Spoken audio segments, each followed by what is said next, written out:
આરોગ્ય મંત્રી ઋષિકેશ પટેલે આજે મહેસાણા ખાતે ગુજરાત ક્ષત્રિય ઠાકોર સેના મહેસાણાના ચોથા સમૂહ લગ્નમાં 63 યુગલોને આશીર્વચન પાઠવ્યા હતા.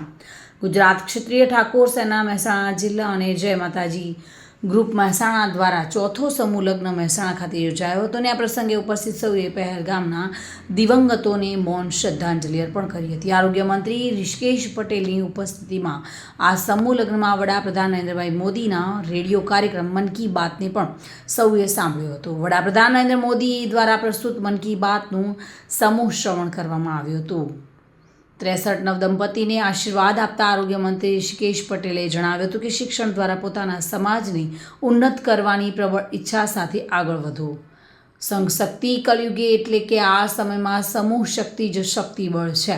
ઠાકુર સમાજની નવી ઊંચાઈઓ આપવા માટે શિક્ષણ ભવન માટે માતબર રકમની જનપ્રતિનિધિઓ અને અગ્રણીઓ દ્વારા જાહેરાત થઈ છે. ત્યારે સરકાર સમક્ષ તમારી દરખાસ્ત મૂકો તેવું પણ જણાવ્યું હતું.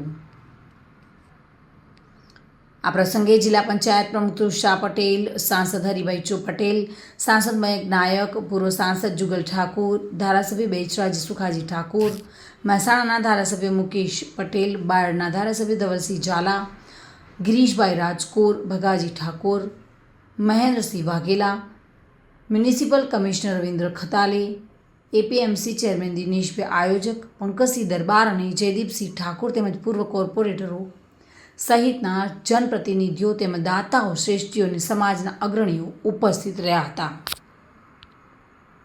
ભાવિન ભાવસાર સાથે bureau report, today Gujarati news.